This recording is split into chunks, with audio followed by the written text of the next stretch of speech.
इसमें रॉबर्ट वाड्रा का नाम है। मनी लॉन्ड्रिंग केस में ईडी ने चार्जशीट दाखिल की है और इसी मामले में रॉबर्ट वाड्रा को 9वें आरोपी के तौर पर दर्ज किया गया है। मामले पर 6 दिसंबर को सुनवाई होगी।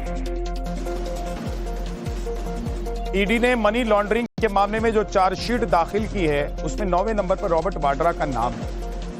प्रियंका गांधी के पति हैं Robert Vadra. Money laundering case में जो चार्जशीट दाखिल हुई है उसमें रॉबर्ट वाड्रा का नाम सामने आया है। 9वें आरोपी के तौर पर उनका नाम इसमें दर्ज किया गया है।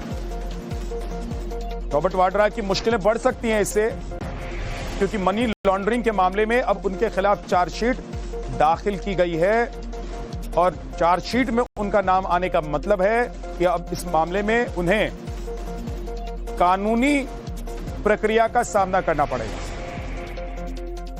भवतोष हमारे साथ जुड़ गए हैं। भवतोष, चार्जशीट में क्या है, डिटेल में जरा बताइए।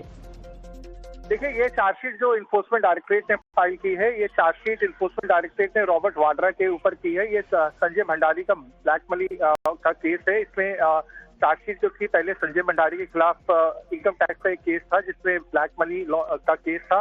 इसमें संजय भंडारी के ऊपर पहले चार्जशीट की थी। इनकम टैक्स ने एक कंप्लेंट फाइल की थी, उसके ऊपर ये चार्जेस थे कि वो ब्लैक मनी के थ्रू मनी लॉन्ड्रिंग कर रहा था। उसके ऊपर ये चार्जेस लगाए थे कि उसने कई सारे एसेट्स लंदन में एक्वायर किए थे और ये एसेट्स जो थे, इसके जो बेनिफिशियल ओनर थे वो रॉबर्ट वाड्रा थे। इसमें एक प्रॉपर्टी लंदन में खरीदी गई थी और उसके रियल ओनर रॉबर्ट वाड्रा थे। इसमें रॉबर्ट वाड्रा से 2018 में और 19 में इन्फोर्समेंट डायरेक्टरेट ने क्वेश्चनिंग की थी और ये गॉसनर हाउस एक प्रॉपर्टी थी जिसके मार्केट वैल्यू करीब $11 मिलियन के आसपास थी। इस प्रॉपर्टी को खरीदने के बाद रॉबर्ट वाड्रा से कई बार क्वेश्चनिंग की थी। रॉबर्ट वाड्रा ने सारे चार्जेस को डिनाई किया था।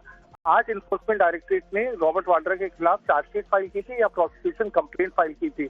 रॉबर्ट वाड्रा ने हमेशा ये चार्जेस डिनाई किए थे, लेकिन इन्फोर्समेंट डायरेक्टरेट ने ये तीसरी चार्जशीट रॉबर्ट वाड्रा के खिलाफ की थी। 2 चार्जशीट पहले भी फाइल की थी, एक शिकोपुर में फाइल की थी और दूसरी गुड़गांव के केस में फाइल की थी। इस चार्जशीट का कॉग्निजेंस 6 दिसंबर को लिया जाएगा, जब इस केस को फिर से कोर्ट सुनेगा। बहुत बहुत शुक्रिया भवतोष इस पूरी जानकारी के लिए। आपका मनी लॉन्ड्रिंग मामले में चार्जशीट दाखिल हुई है और इसमें रॉबर्ट वाड्रा का नाम भी है, वो 9वें आरोपी बनाए गए। छोटा सा